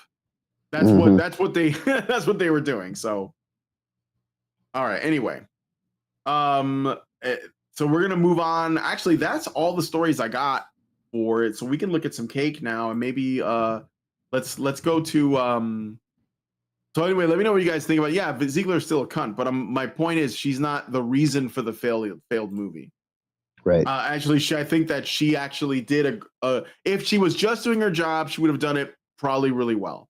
The problem is that she shared her opinions and Disney wrote the film, like modern Disney anyway. All right, anyway, let's go to Steam charts and look at some sales numbers and see how we're doing on that. So, all right. Are you okay, John? Yeah. This I'm might good. be a slightly shorter show, but that's okay because I got a lot going on today, and yet Yeah, no last week worries. our show went a little bit I long. clearly, So, I clearly have like some tech issues to resolve today as well. So I'm all cool right. with yeah, it's all Yeah. good. All right. She did well given the shit lines. Yes, that's right. Art Fours. I mean, that's kind of what I'm saying. But all right. Anyway, so we got Dragon Age: The Veilguard. I thought I would drop that in there. We'll look at different numbers. So Dragon Age: The Veilguard is now sitting at 2,763 people playing in game. So it is, as you can see, it's dropping. I don't know. I don't think. I mean, like basically, it peaked at like 89,000 players. So what is obviously happening is that people are beating the game and moving on, but it's still not great despite that. It's still check Yasuke Simulator. Let's see. Like Yasuke Simulator. Let's take a look. All right. 81 people are playing. Considering the game is like $3 and nobody knows about it, that's not too bad. It peaked at 271 players. I think it was like being streamed at a pretty high level at one point when Assassin's Creed Shadows launched. But yeah, I mean, like Yasuke Simulator, go check it out. You can download the demo for free and play it. I did a video on it also. So, all right, what's another one? There's this new game called Schedule I, which was also being streamed a lot. Holy shit! 225,000 players in game. And people are said that the Steam numbers are not really a good reflection because some people play games on console. But from what I heard, there was a boom in people building their own home PCs during COVID because they wanted to work from home, and then they also decided they would make their computers gaming rigs so they could play games. So it's actually a better representation of like essentially who's bought the games and who is playing. It's not the whole picture, but I don't think consoles are doing as well as they used to. I mean, I didn't buy one, so maybe that's my bias, but I don't think they're selling as well. Like the PS5, is that we're on PS5 and Xbox Series X are not doing as well as like the PS4 and the Xbox One or even the PS3 and the Xbox 360. I think the number of people playing consoles are declining, with the exception possibly of Nintendo's console, only because the Nintendo Switch is very much like its own ecosystem. So like if you want to play Mario games, if you want to play Zelda games, you want to play Metroid games, you got to get a Nintendo. But they are doing a pretty good job of focusing on the sort of like at home casual fun experience that a lot of like it's like less about the technology and it's more about like the quality of the games. But yeah, these are pretty good pictures. So Schedule 1 or Schedule I, do you know about this game, John? Schedule 1, yeah, it's like South Park Grand Theft Auto. You are essentially like, it's what people are calling it Breaking Bad Simulator. And and I played the demo. I did a little video of me playing the demo. So Neat Scholar says, yeah, consoles are dying. Nintendo's dying the slowest. Microsoft is basically all platforms now. Yeah, exactly. And that's just like what I'm hoping for is that Steam like steps in and conquers that space, because from what I can tell, as far as like the companies that serve the gamers, I think the Steam is still the best for that, as far as like like essentially its commitment to satisfying the customers.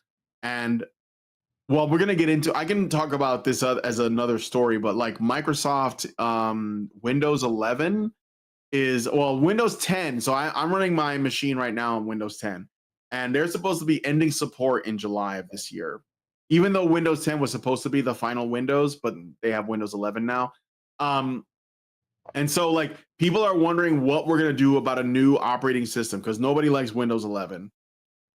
So I don't know what that means, but what I'm hoping for is that the Steam OS is something that will be like a viable substitute. Yeah, I mean, I'm actually right now. I'm running my main workstation is my Steam Deck. Like right now, I'm sitting here on the stream with you, using my Steam Deck to make sure that I'm not like falling out. And I would be here 100%. Like I'm using I'm even my mic is being routed through a PlayStation 5 using an over-the-ear headset that I had as like a backup. Because right now that's the only mic line that is getting sorted out. Thankfully, once we get done today, I'll be getting all this kind of stuff sorted out. But yeah, SteamOS, it definitely has a lot of upside, but there are some nitpicky bullshits that I'm gonna try to get a hold of Valve and address with them, because like it doesn't do virtual camera output, which is kind of an issue. But yeah, no. In terms of just a good OS for playing games on, I think that within the next 2 to 3 years, it will really get dialed in far better than what Microsoft is working with. So, you know, I mean, because it just now went wide release on Steam OS for other devices. So they got to work on a few compatibility issues and things like that, because, I mean, where it was initially designed for a certain set of hardware parameters, you know, it was easy to work around that. But now they got to, like, you know, kind of like broaden their you know, reach on what does and doesn't work for it. So I'm hoping they'll get that stuff sorted out as quickly as possible, because otherwise, yeah, it is a very good, capable OS that's generally pretty plug and play, and things generally tend to work. I am having like a slight mic issue, like I said, but that's more because it was getting fiddled with while I was in the middle of a stream, and then it went sideways, and I've just been too busy to fix it. So that's what I'm gonna do the rest of the day. There you go. All right. So so Schedule I is and it's a very small game. So it's like a very small developer. It's their first title from what I remember, and it's fucking doing so well, which I'm just celebrating the fact that it's an indie developer. And I checked out the game. It's like a simulator, so I'm not really into those, but it is doing really well, and I could see the appeal. But you know, simulators are a little bit too real lifey for me, and that's not what I'm really about. I mean, obviously, I'd never try to be an actual drug dealer, but this is, and it's got multiplayer. I think this is this is like really high up on the streaming, higher than Assassin's Creed Shadows, in fact. Okay, so what's another game that we should look at? I guess the usual suspects. So let's see what's going on with Dustborn. Because like you can check Concord out is Assassin's obviously Creed. dead. I will check out Assassin's Creed. Yeah, because there's some very interesting things to be taken away from just the player drop off and everything like that. Like you can see, there's a pattern in it that built up and died by Monday of this week. Yeah. So Dustborn is sitting at 3 people right now. There you go. Government-funded video game. Yes. Ryan Roger Fay will be doing a game stream of Dustborn on Monday. Yeah, he got over 3,000 subs in 2024, so it was he promised that he would do it in a March stream. So the very last day of the month on Monday that he can do it, he's set to do a game stream for it. So he might be one of those 3 players. Yeah, Lost Records, Bloomin' Rage, only 154 people also dying. I was thinking about doing this one. I don't know if people would watch. I definitely want to do a month of narrative games. I have a few that I've been meaning to stream just because I want to be able to take to piss out of them. I have Heavy Rain. I have 3 of the David Cage games: Heavy Rain, Beyond Two Souls, and Yeah, I what's the got one with the androids? I can't remember. Too X- Human or Be Human. Yeah. Detroit Become Human. Yeah, Detroit Yeah, Become Human. yeah. Yeah, so I don't know. I did play Detroit Become Human online already. I want to see if I can do like a different ending. I don't know if I'd be able to get through it because it's like I usually do these for like 2 hours and it take a little while to beat the game. So anyway, what's another game? Oh yeah, let's do Assassin's Creed. Assassin's Creed Shadows. Here it is. So how are we looking? 43,000 players in game. Obviously, it's you're doing well in terms go of down reviews. to look. This is the thing that I was going to talk about is like right here, like you can see a very consistent pattern of the play cycle, like the bumps and everything. Yeah. Like but they're trending down, and then right now, like is today being Saturday. Like this is the biggest. It's the weekend. Bump. Yeah. Right. But even this is down from the high of last week, and so even their high point is basically the low of its debut.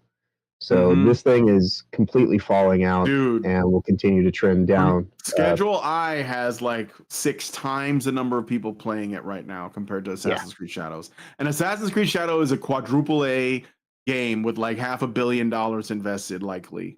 Whereas the other one was probably made for I can look it up if you guys want to know what the budget was for Schedule I. But I want to compare these things because that is crazy. Like this is lost record. Look at their player curves and see. Yeah, look at Schedule I'm sure they'll be almost direct opposite. Yep, direct opposite.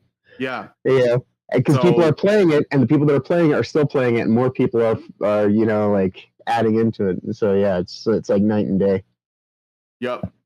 All right, Tales from the Borderlands. Somebody asked me to look at it. 43 people. This game came out in 2014 though, so there are still people playing it. I'm just not into like Telltale games. That I haven't really played any of them. I know people swear by things like A Wolf Among Us and The Walking Dead. That could be a good one to play for a narrative-driven show, I guess. Yeah, I do have both Wolf Among Us 1 and 2 through Epic. That's one of the things I'm trying to get working today. Is I have Lutris and Heroic installed on my Steam Deck, but I'm not sure that in 2025 that they're actually the best ways to go about installing third-party platforms titles. I think you can actually just directly do it. So I can do some research on that today. All right. So Helldivers 2 is at 50,000. I'm afraid that this game is on its way out. I mean, it had a decent run since February of last year. So maybe that's about right. But that's the thing about these online service games is they will eventually die off. So I don't know. Maybe they can do something to like get sort of reignite interest. But I think that Helldivers 2 is like it's starting to like fade because there's so much more new stuff coming out that people are drawn to. Split Fiction. Somebody asked me about that one. Let me see. Yeah, we were talking about stuff connected to that. Like over in Europe, there's this big thing. I guess a whole bunch of people are signing petition, like 100,000, couple 100,000 people for stop killing games. And I said, there's a very simple solution to this: is stop buying console games because the live service model. If they didn't already hire somebody to make an ad hoc system so that you can be a local host provider for your console-based games, because it's going to go on PSN or Xbox Live or what have you, they're not going to do it when the game is a commercial failure. So I think Helldivers being on PC it will be the thing that actually gives it some amount of longevity to a very core cult audience. But as far as general, it's time for Arrowhead to break away and do its own thing. I think. I think that's the only thing they can do to save their company, so that they can like continue to grow. Because I think they have really good people that work there, but they're sort of trapped in a weird licensing copyright situation. So if they can get out of there, then they can probably give us something even better. All right, so I put in Split Fiction. Split Fiction is doing pretty good, 54,000. Again, this is a 2-player game, and these guys, you know, I think they're these guys are solid developers. So, and as you can see by the peaks and valleys, it looks like it's a certain time of the day where they get a peak. Yeah. Probably when both players are available, because like that's the point of Split Fiction.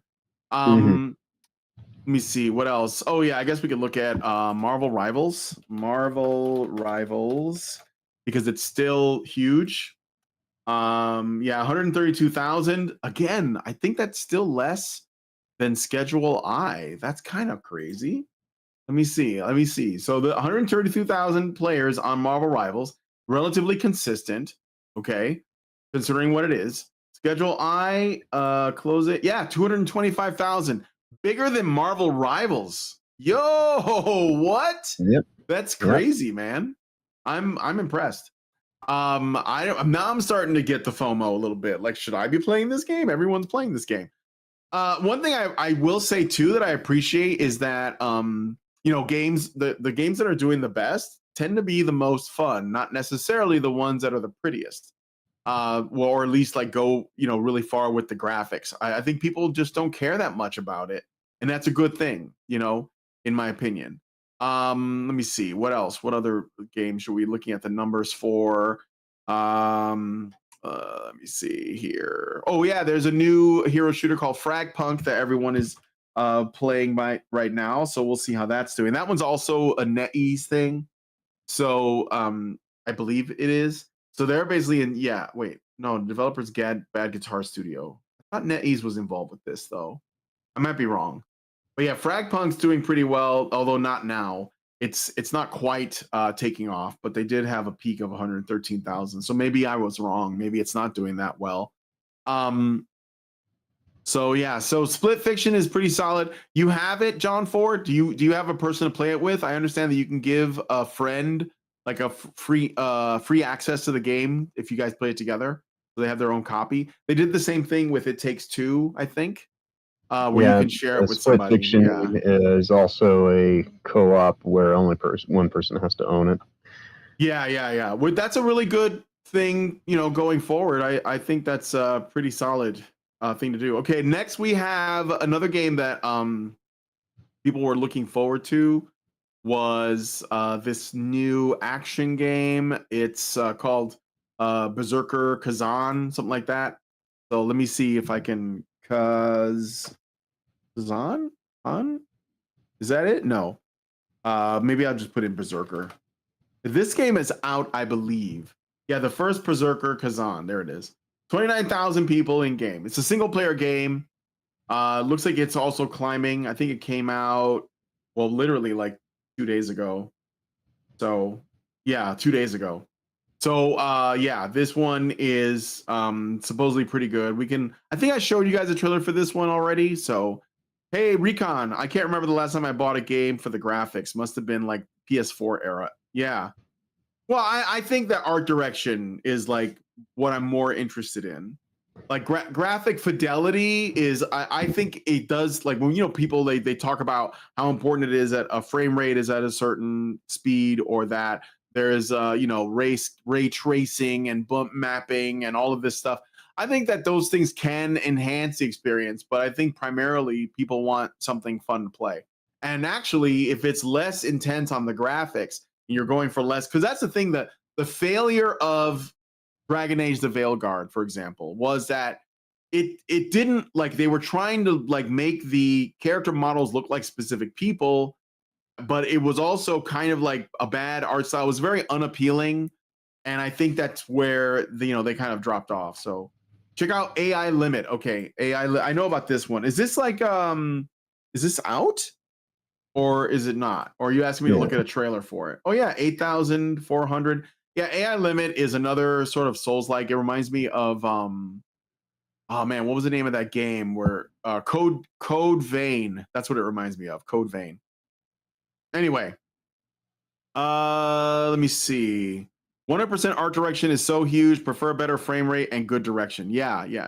Well, that's the thing. Like, that's what I like about From Software, is that they're really good at art direction, and narrative storytelling, and but their games don't necessarily have like the most cutting edge graphics, right?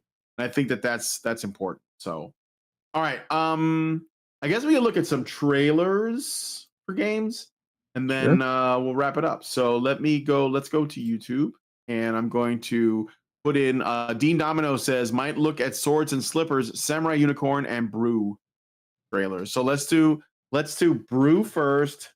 I don't know what that is, so I'm kind of curious about it. And maybe there's just a trailer for that. Let me see. Can I get a trailer? Maybe I can just search for it. Trailer, because I just want to know what the general gist of it is. Is it called Brewmaster? Or is it the indie brew trailer? Brew Barons? Brew Barons? Yeah, there's quite a few options for that. All right, I'll come back to that. Just tell me when you get it. Okay, no, so I'll do Samurai Unicorn. Let's take a look at that. And okay, so here we go. Announcement trailer, official trailer. This is like an indie horror game. I'm down. Okay, that got my attention. And let's take a look at it over here. All right, here we go. This is Samurai Unicorn. What?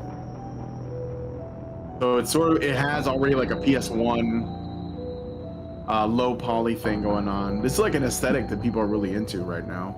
Right. It only take one. Yeah, this should be the right thing.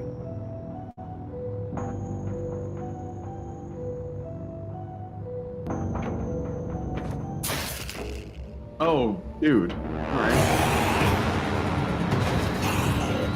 So it's got PS1 graphics, but like essentially like, you know, Resident Evil 4 gameplay.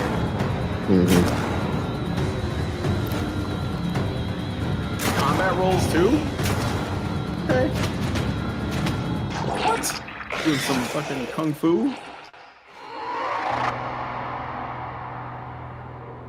Okay, what I want to know is why it's called Samurai Unicorn. That's what I want to know. Okay, Brew by Snowleaf Studios. Okay, so let's try that. Brew Snowleaf Studios. All right. Okay, here we go. Brew demo trailer. So let's just put this on the screen. It looks like a 3D platformer. Oh, like a Ratchet and Clank type of thing?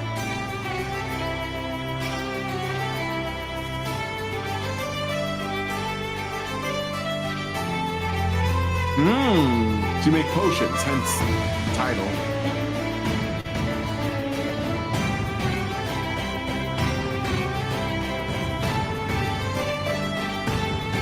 Looks like you're a mouse.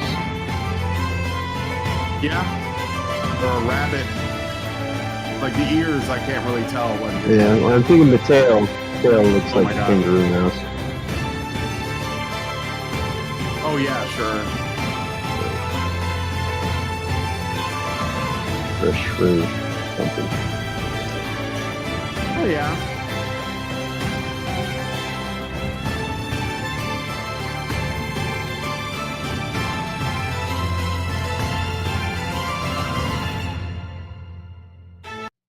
Funded by furries who Yeah. have really deep pockets.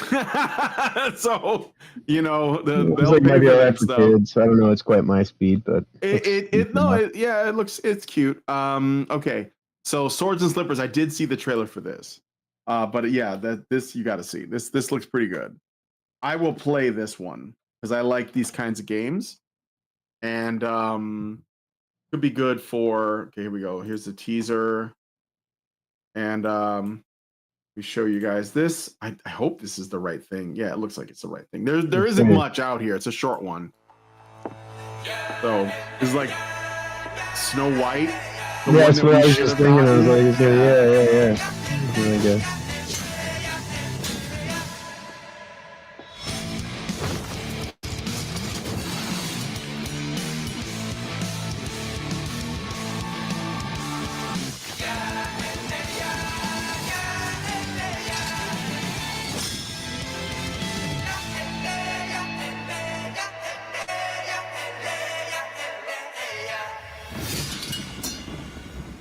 So it looks like you're going to be fighting like Amazonian like fairy tale princesses, and I'm down with that. I think that could be fun. Thank you, Dean Domino, for the $4.99 and the suggestions. So let me see. We're at 12:58, so I think we're about ready to wrap it up. But I will say real quick as a suggestion, I have a couple of games that I've been playing recently. They're not newish, they're not like recent releases, but they are recent discoveries, i.e. new to me. And one that I've been really enjoying and getting into, if you like really hardcore, like sort of like strategy games that are kind of turn-based, there's this game called Cyber Knights Flashpoint. It is not the most like graphically intense, but I like the mechanics and the setting a bit, so I thought I would show you all that one. And there's one more, and then I'm definitely gonna be quitting. So let me just put this on screen here. This is a bit of the gameplay for Cyber Knights Flashpoint. If this is your cup of tea, if you like XCOM, for example, you might like this.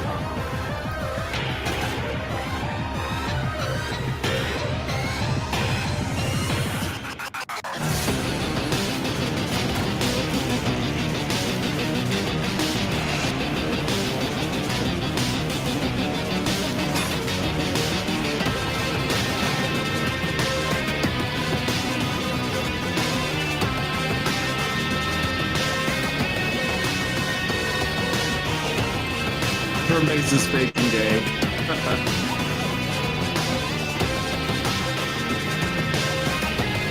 I mean, if you're not into turn-based, I get it. But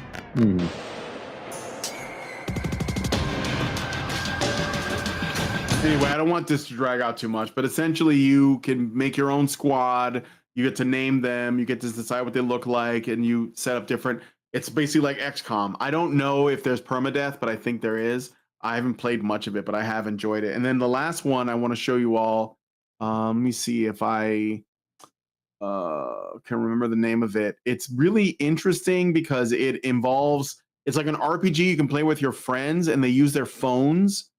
And so only one person has to own the game, and everyone else uses their phones to play it.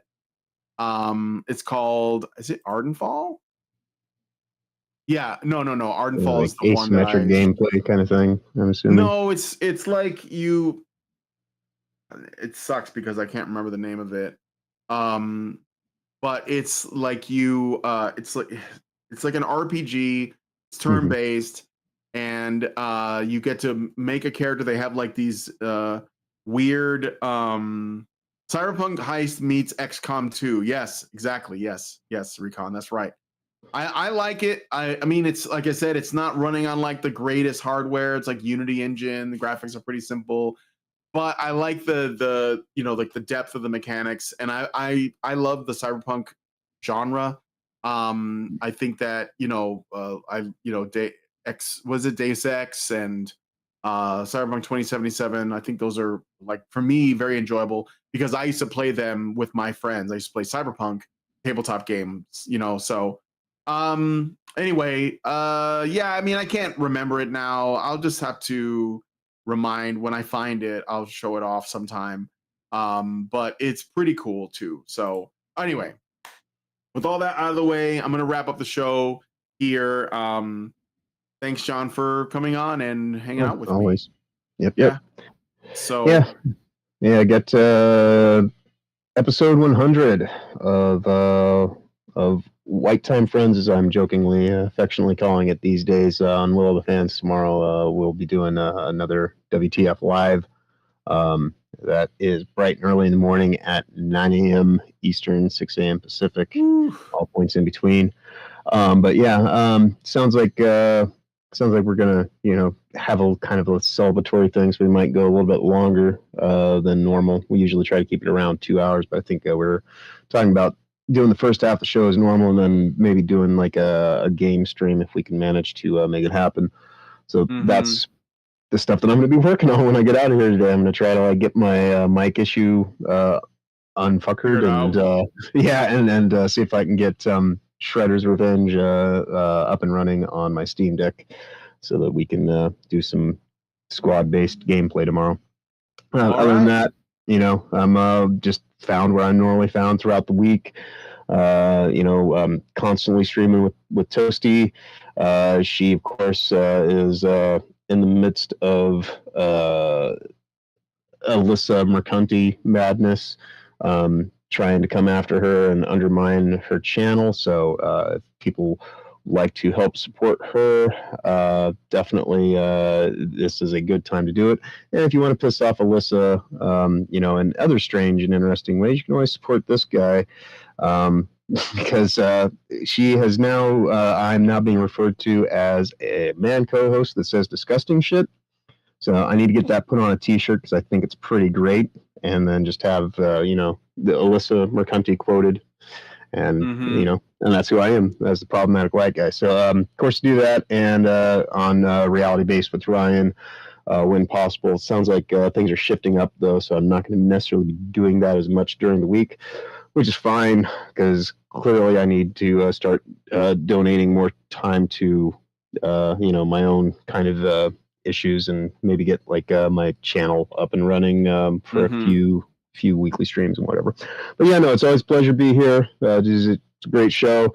Hopefully next week I'll be completely optimized and dialed in and have the new system running at 100%. Right. But other than that, safe travels ahead. Have a wonderful weekend going forward. Be awesome as always.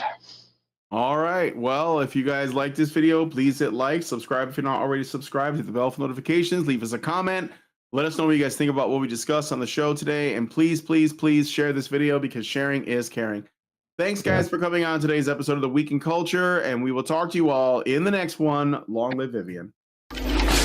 With the glass ceiling broken, all the oppressed groups shall prosper, especially the most oppressed group of all, gamers. I want people in the industry to be a little bit louder about people being mean to other people. And maybe say it's not a good thing. Yeah. Maybe say we don't want you around if you're going to be a cunt. Yeah. And hateful. And that the games industry is diverse naturally. Not because anyone's making them be diverse. Because the world is diverse, you stupid motherfucker. And if you have a problem with that, come fight me. Physically. Bitch. Has anyone taken you up on that yet? No, because they're all pussies. Yep. Down here, salt is a way of life. Obviously, the environment down here is all salt. The ceiling's salt, the floor is salt, the walls are salt, and to an extent, the air is salt. And you breathe that in, and you can constantly taste the salt.